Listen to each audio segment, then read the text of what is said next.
দামি কাপড় পরলে কিন্তু স্মার্ট হওয়া যায় না, কথাটা কিন্তু সত্যি। প্রকৃত স্মার্টনেস কিন্তু সুচিন্তা, ব্যক্তিত্ব, আচার আচরণে। একদম কথাটা কিন্তু রাইট। আমি এই কথাটি পেয়েছি ফেসবুকে, আমার এক খালা পোস্ট করেছে, ভালো লেগেছে, তাই তোমাদের সাথে শেয়ার করলাম। আসসালামু আলাইকুম। চলে আসলাম নতুন আরও একটি ভ্লগ নিয়ে। আশা করি সবাই ভালো আছো। আমিও আলহামদুলিল্লাহ ভালো আছি, আল্লাহর অশেষ রহমতে, আপনাদের দোয়ায়। আজকে চলে যাচ্ছি সেই ধানমন্ডি ভাবির বান্ধবীর বাসায়। একটা ছোট্ট একটা আয়োজন ছিল, তো খুব সকালবেলায় যাচ্ছি, তখন বাজে 9টা কি 9টা বাজে। তো ওখানে গিয়ে নাস্তা করতে বলছে। তো আমি কিন্তু এখানে এসে নাস্তা টাস্তা করে নিয়েছি। আমি যখন কারো বাসায় যাই দাওয়াত খেতে, আমি কিন্তু ভিডিও করি না, কিন্তু আজকে ভিডিও না করে পারলাম না। কেন পারলাম না সেটা বলছি। তবে যার বাসা তাকে কিন্তু আমি তার কাছ থেকে পারমিশন নিয়েই ভিডিওটা করেছি। এটা নিজস্ব অ্যাপার্টমেন্ট, মানে ফ্ল্যাট, সুন্দর করে গুছিয়েছে ভাবির 2 মেয়ে, ভাবি আর ভাই। ভাবির এক মেয়ে থাকে অস্ট্রেলিয়া হাজব্যান্ড সহকারে। শুনে খুব ভালো লাগলো যে আমার ছেলেটা অস্ট্রেলিয়া গেছে, তবে ও থাকে এক দেশে, আমার ছেলে থাকে আরেক দেশে। ভাবির বাসায় ঢুকেই আমি মুগ্ধ হয়ে গিয়েছি তার গাছ দেখে। প্রতিটা জায়গায় জায়গায় মানি প্লান্টের গাছ, মানে এত ভালো লেগেছে। একটু পরে আপনাদের সাথে শেয়ার করছি বারান্দার গাছ। এই যে সবুজ জামা পরা, এটা হলো ভাবির বাসা, এই ভাবির বাসা আর কি। তো এখানে একটা বিয়ের প্রোগ্রাম দেখতে এসেছি আমরা, প্রজেক্টরের মাধ্যমে রিসেপশন হচ্ছে, সেটা হলো অস্ট্রেলিয়াতেই। তো ওই প্রোগ্রাম দেখার জন্য চলে আসছি সকালবেলা 9টার সময়। 9টা থেকে 2টা পর্যন্ত প্রোগ্রাম চলছে স্ক্রিনে, আমরা সেটা উপভোগ করেছি।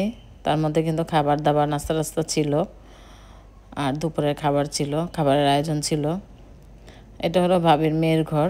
বড় মেয়ে চলে যাবার পর এখন ছোট মেয়ের রুম হয়েছে এটা। তবে বাসাটা অনেক বড়, রুমগুলি অনেক বেশ বড়, ভালোই লেগেছে। বাসাটা আমার পছন্দ হয়েছে আর কি, দেখে খোলামেলা। বেশি ভালো লাগে যখন দেখি বড় বড় জানালা, বড় বড় বারান্দা, তখন কিন্তু মনটা আসলে ভরে যায়, ভালো লাগে। যাই হোক, ঘুরে ফিরে কিন্তু আমি ভিডিওটা করছি। এটা হলো ডাইনিং স্পেস, ভাবির বান্ধবীরা আছে, ভাবির বোন আছে। তো এই সেই বারান্দা, 2টা বারান্দাতে কিন্তু এরকম পুরা মানি প্লান্ট দিয়ে বারান্দাটা সাজিয়েছে, যেটা আমাকে মুগ্ধ করেছে।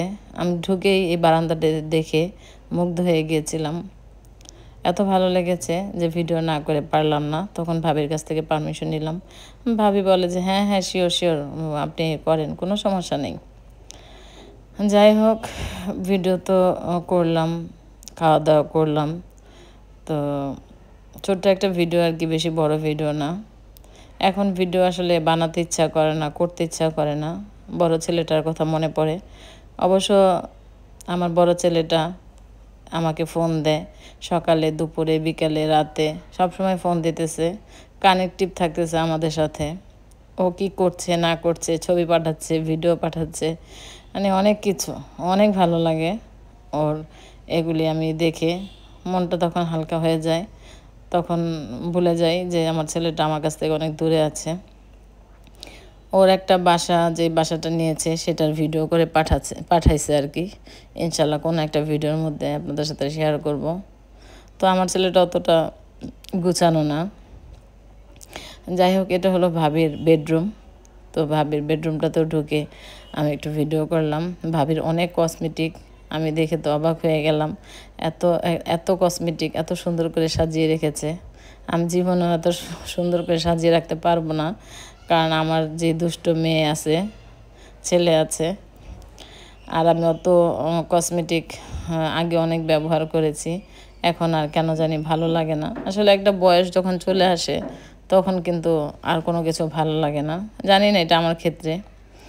তো দুপুরে খাবার ছিল কাচ্চি, কাবাব, গ্রিল, চিকেনের গ্রিল ছিল, জর্দা ছিল, বুরহানি ছিল, ঠান্ডা ছিল, সব কিছুই ছিল। তো আমিও নিজে খাবারটা নিয়ে নিলাম, খেয়ে দিয়ে চলে যাচ্ছি। সাথে কিন্তু আমার ছেলের জন্য খাবার দিয়ে দিছিল, ভাবি অনেকগুলি খাবার দিয়ে দিছিল। এই ছিল আমার আজকের ভিডিও। ভাবির বাসাটা আপনাদের কাছে কেমন লেগেছে অবশ্যই কিন্তু কমেন্ট করে জানাবেন, জানাতে ভুলবেন না। আর একটা লাইক দিবেন, আমার জন্য দোয়া করবেন, আমার পরিবারের জন্য দোয়া করবেন। আমার ছেলেটা তো দূর গেছে, আমার ছেলের জন্য দোয়া করবেন। অনেকে জানতে চেয়েছে আমার ছেলে কেমন আছে। আলহামদুলিল্লাহ, আলহামদুলিল্লাহ, আলহামদুলিল্লাহ। আমার ছেলে আপনাদের দোয়ায় আল্লাহর অশেষ রহমতে ভালো আছে, সুস্থ আছে। তো ধন্যবাদ আপুরা যারা আমার কাছে জানতে চেয়েছেন আমার ছেলেটা কেমন আছে। আমার কাছে অনেক ভালো লেগেছে যে আমার আপুরা আমার কাছ থেকে জানতে চেয়েছে আমার ছেলে কেমন আছে, ঠিক মতো পৌঁছাইছে কি না। আমার কাছে অনেক ভালো লেগেছে। ধন্যবাদ আপুরা যে তোমরা সবসময় যে আমাকে মনে রাখো, এটা আমার কাছে অনেক কিছু। আল্লাহ হাফেজ, আসসালামু আলাইকুম।